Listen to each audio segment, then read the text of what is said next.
بسم اللہ الرحمن الرحیم۔ عزیز طلبہ، آج جو ہم سبق پڑھیں گے وہ ہے نعت۔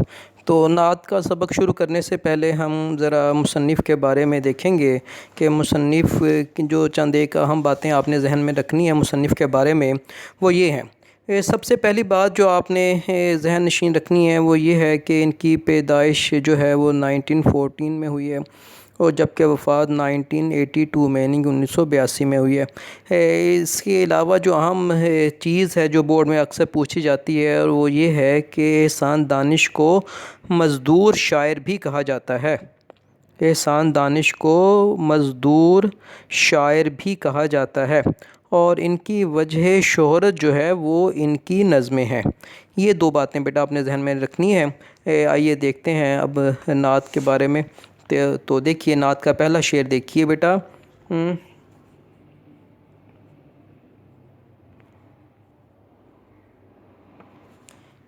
پہلا شعر دیکھیے بیٹا۔ دو عالم کا امدادگار آ گیا ہے۔ امدادگار کا مطلب ہوتا ہے بیٹا مدد کرنے والا، اور دو عالم، عالم کا لفظ ہم پہلے بھی پڑھ چکے ہیں۔ یہ لفظ عالم ہے، لام کے اوپر زبر پڑھیں گے بیٹا، زیر نہیں پڑھیں گے۔ عالم جو ہوتا ہے وہ علم رکھنے والے کو کہتے ہیں، اور عالم کہتے ہیں دنیا کو۔ تو دو عالم کا مطلب ہوتا ہے دو جہان، یعنی کہ دو دنیایں۔ ایک تو بیٹا یہ دنیا جس میں ہم رہتے ہیں، اور دوسری جو ہے وہ آخرت۔ تو دو عالم کا امدادگار آ گیا ہے، تو شاعر کیا کہنے کا مطلب یہ ہے کہ حضور صلی اللہ علیہ وآلہ وسلم جو ہیں دنیا میں بھی ہماری مدد کرنے والے ہیں، اور آخرت میں بھی ہماری مدد کرنے والے ہیں۔ دنیا میں تو انہوں نے ہماری اس طرح سے مدد کی ہے کہ آپ صلی اللہ علیہ وآلہ وسلم نے ہمیں اللہ تعالیٰ کی ذات سے روشناس کروایا، ایمان عطا فرمایا، ایمان کی دولت سے نوازا، جینے کا طریقہ و سلیقہ سکھایا۔ جہاں ہم ظلمت کی تاریکیوں میں تھے، ہاں بیٹا جہالت کی تاریکیوں میں ڈوبے ہوئے تھے، ان تاریکیوں سے ہمیں نکالا۔ اور آخرت میں ہم اس طرح سے مدد کریں گے بیٹا، آخرت میں بھی جب ہولناک وقت ہوگا تو حضور نبی کریم صلی اللہ علیہ وآلہ وسلم اپنے امتیوں کی وہاں پہ بھی مدد کریں گے۔ تو شاعر کہتا ہے کہ آپ، یعنی کہ آپ یوں کہہ سکتے ہیں کہ شاعر نے جو قرآن مجید میں اللہ تعالیٰ نے ارشاد فرمایا وَمَا أَرْسَلْنَاكَ إِلَّا رَحْمَةً لِلْعَالَمِينَ، کہ اللہ تعالیٰ نے آپ کو دو جہانوں کے لیے رحمت بنا کے بھیجا۔ تو اسی کے مصداق شاعر نے یہ مصرع بولا ہے۔ جی بیٹا دوسرا مصرع دیکھیے۔ امین آ گیا ہے، غم گسار آ گیا ہے۔ امین کہتے ہیں امانت دار، امانت رکھنے والا۔ اب یہاں پہ دیکھیے حضور صلی اللہ علیہ وآلہ وسلم جو ہیں وہ امین ہے۔ یہ آپ کو معلوم ہے کہ اعلان نبوت سے پہلے کفار بھی آپ کو صادق اور امین کہہ کر پکارتے تھے، یہ آپ کا لقب تھا۔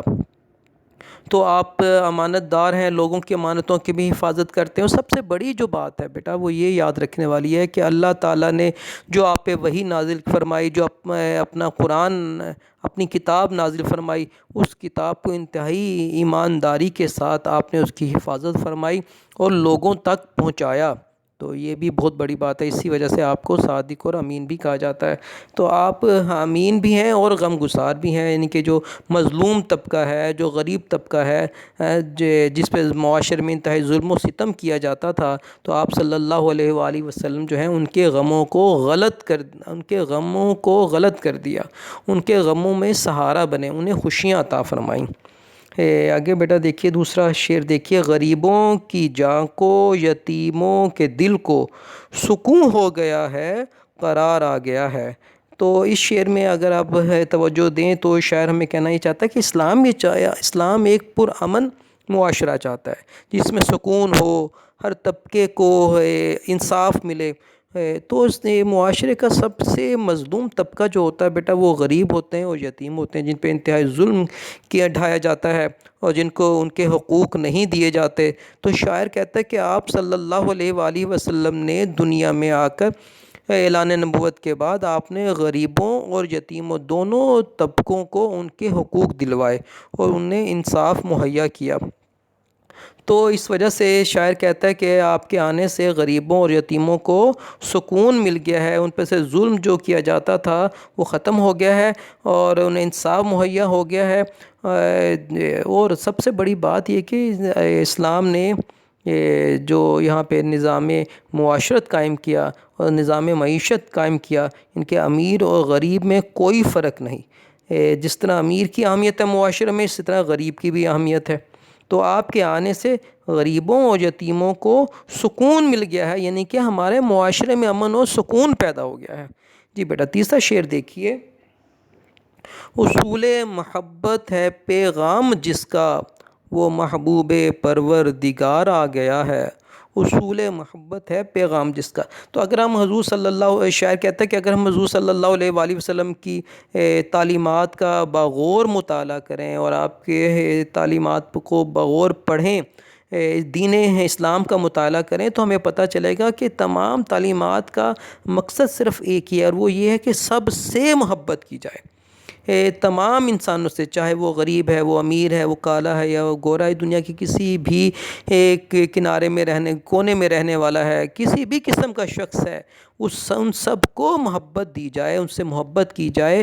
یہ سب سے بڑا پیغام ہے جو حضور صلی اللہ علیہ وآلہ وسلم نے ہم تک پہنچایا ہے، اور اسی پیغام کی وجہ سے آپ دیکھیے کہ جو عرب کا جاہل ترین معاشرہ تھا، جو اسلام کی روشنی سے پہلے جھگڑتے تھے، لڑتے تھے، تو کئی کئی سال تک ان کی لڑائیاں ہی ختم نہیں ہوتی تھیں، کئی جانیں ضائع ہو جاتی تھیں، اور لیکن وہ لڑائیاں ختم ہونے کا نام نہیں لیتی تھیں۔ تو حضور صلی اللہ علیہ وآلہ وسلم اس جاہل ترین معاشرے میں انہیں محبت کا درس دیا، انہیں یکجان کر دیا، انہیں ایک دوسرے کا بھائی بنا دیا، اور اس کی مثال ہمیں ہجرت مدینہ میں بھی نظر آتی ہے کہ جب حضور صلی اللہ علیہ وآلہ وسلم نے تمام مہاجرین اور انصار کو آپس میں بھائی بنایا۔ آگے بیٹا شعر نمبر 4 دیکھیے کہ اب انسان کو انسان کا عرفان ہو گیا، اب انسان کو انسان کا عرفان ہو گیا، یقین ہو گیا ہے، اعتبار آ گیا ہے۔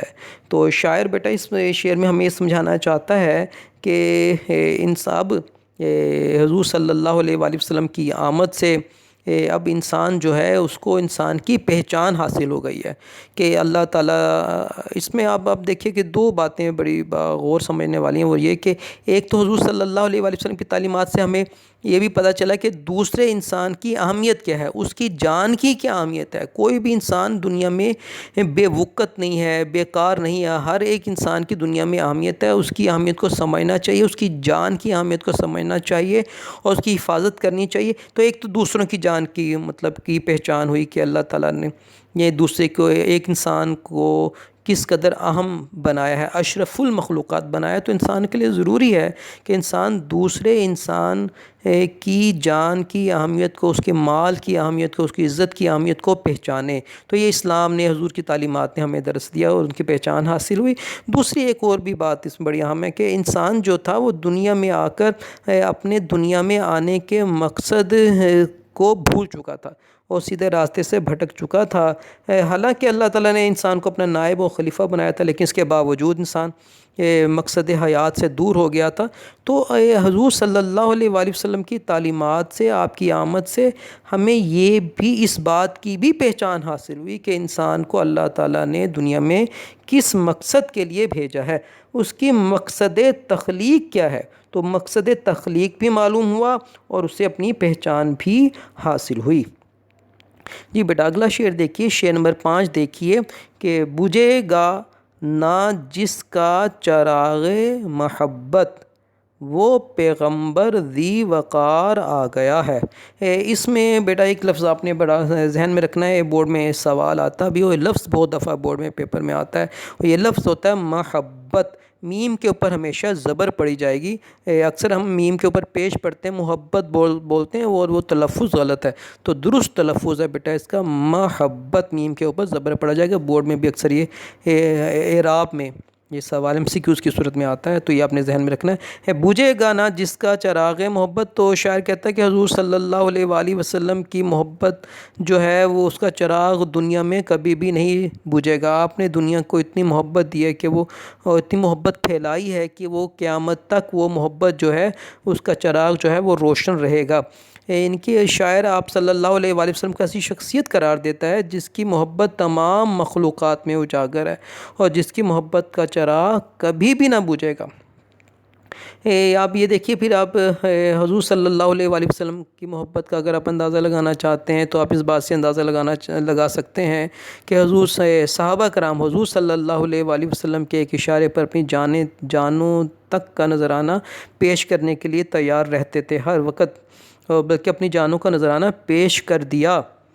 تو یہ حضور صلی اللہ علیہ وآلہ وسلم کی محبت ہی ہے، اور یہ محبت ہی تو ہے جس نے کافروں کو، جن کے دل جو تھے وہ پتھروں کی طرح سخت گناہ کر کے اللہ تعالیٰ کی نافرمانی کر کے ان کے دل سخت ہو چکے تھے، کوئی بات ان کے دل پر اثر نہیں کرتی تھی، لیکن حضور صلی اللہ علیہ وآلہ وسلم نے انہیں اس قدر محبت دی، اس قدر پیار دی، اس قدر خلوص دیا کہ ان کے دل نرم ہو گئے، موم ہو گئے، اور انہوں نے اسلام کی تعلیمات کو قبول کر لیا۔ تو حضور صلی اللہ علیہ وآلہ وسلم کی محبت کا چراغ جو ہے وہ کبھی بھی بجھ نہیں سکتا۔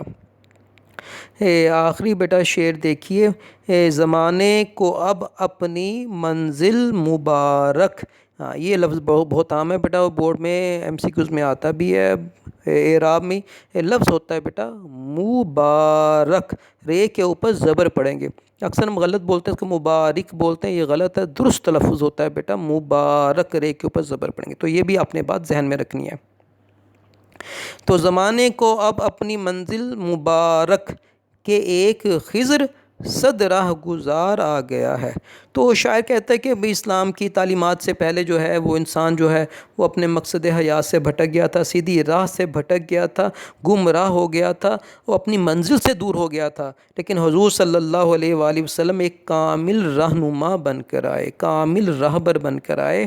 تو آپ صلی اللہ علیہ وآلہ وسلم نے دنیا میں آ کر لوگوں کو ان کی منزل تک پہنچایا، لوگوں کو ان کی منزل کا پتہ بتایا، اور انہیں اللہ تعالیٰ کی ذات سے روشناس کروایا۔ کس میں ایک بات اور بیٹا کہ دوسرے مصرے میں جو کہا گیا کہ ایک خضر صد راہ گزار آ گیا، یہ تلمیح ہے بیٹا۔ تلمیح کہتے ہیں بیٹا جی کہ اگر شاعر کوئی بات سمجھانے کے لیے کسی قرآنی آیت کا یا حدیث پاک کا یا کوئی تاریخی واقعے کا حوالہ دیتا ہے تو اسے تلمیح کہتے ہیں۔ تو یہ تلمیح ہے کہ حضرت خضر علیہ السلام کو اللہ تعالیٰ نے بھیجا ہے دنیا میں، تو آپ کے وجہ سے کہ بہت سے جو لوگ ہیں بیٹا جو اپنے راستے سے بھٹک جاتے ہیں، تو آپ خضر علیہ السلام جو ہیں انہیں سیدھے راہ پہ لے کر آتے ہیں، مطلب جو بھول جاتے ہیں، اپنا راستہ بھول جاتے ہیں تو انہیں راستہ دکھاتے ہیں، ان کی رہنمائی کرتے ہیں۔ تو شاعر کہتا ہے حضور صلی اللہ علیہ وآلہ وسلم بھی راستہ دکھانے والے ہیں، لیکن آپ اکیلے ہیں اور لاکھوں کروڑوں دنیا کو راستہ دکھانے والے ہیں آپ۔ تو اسی وجہ سے کہا کہ ایک خضر صد راہ گزار آ گیا ہے، صد کہتے ہیں 100 کو، کہ بھی سفر کرنے والے مسافر جو ہیں وہ تو کئی ہزار ہیں، سینکڑوں ہیں، کروڑوں ہیں، اور اپنے راستے سے بھٹک گئے ہیں، جہالت اور شرک میں پڑ گئے ہیں، لیکن آپ صلی اللہ علیہ وآلہ وسلم نے تنہا نے ان سب کی رہنمائی کی اور انہیں منزل مقصود تک پہنچایا۔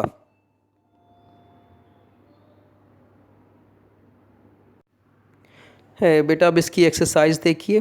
یہ پہلا سوال ہے، نعت کے پہلے شعر میں حضور صلی اللہ علیہ وآلہ وسلم کی کون سی صفات بیان کی گئیں؟ تو بہت سارے اس میں 3-4 صفات آپ ذہن میں رکھیں۔ ایک تو 2 عالم کا امدادگار، یعنی کہ 2 جہانوں میں مدد کرنے والے، ایک تو یہ، دوسری امین یعنی کہ امانت دار ہیں، اور تیسری غم گسار یعنی کہ غموں میں مدد کرنے والے ہیں۔ دوسرا سوال دیکھیے بیٹا، دوسرے شعر کے مطابق کس کو سکون ملا ہے؟ تو اب دوسرے شعر میں دیکھیے تو وہ 2 معاشرے کے طبقے ہیں جو انتہائی مظلوم ہیں، وہ غریب و یتیم ہیں۔ تو آپ لکھیں گے دوسرے شعر کے مطابق غریبوں کی جاں کو سکون اور یتیموں کے دل کو قرار آ گیا ہے۔ انسان کو انسان کا عرفان ہونے سے کیا مراد ہے؟ تو انسان کو انسان کا عرفان ہونے سے مراد، عرفان کا مطلب ہوتا ہے پہچان، کہ حضور صلی اللہ علیہ وآلہ وسلم کی تعلیمات کی بدولت انسان کو انسان کی پہچان ہوئی، یعنی انسان کو انسان کے حقوق و فرائض کا علم ہوا۔ اگلا سوال دیکھیے، شاعر کے نزدیک حضور صلی اللہ علیہ وآلہ وسلم کا پیغام کیا ہے؟ تو وہ پیغام ہے اصول محبت۔ نعت کے آخری شعر میں خضر سے کون سی ہستی مراد ہے؟ تو نعت کے آخری شعر میں خضر سے مراد حضور صلی اللہ علیہ وآلہ وسلم کی ذات اقدس ہے۔ آئیے بیٹا اب دیکھیے ذرا ایم سی کیوز دیکھیے۔ پہلا ہے، یہ نعت کس شاعر کا ہدیہ عقیدت ہے؟ تو یہ ہے احسان دانش۔ متن کے مطابق محبوب پروردگار کا پیغام کیا ہے؟ تو وہ ہے اصول محبت، اور انسان کو انسان کا عرفان حاصل ہوگا۔ اب انسان کو کس کا عرفان حاصل ہوگا؟ انسان کا۔ آگے دیکھیے بیٹا، اس زمانے کو منزل کے مبارک ہونے کی نوید کیوں دی گئی؟ اس کی آپشن 2 بیٹا، ایک خضر صد راہ گزار کی آمد کی وجہ سے۔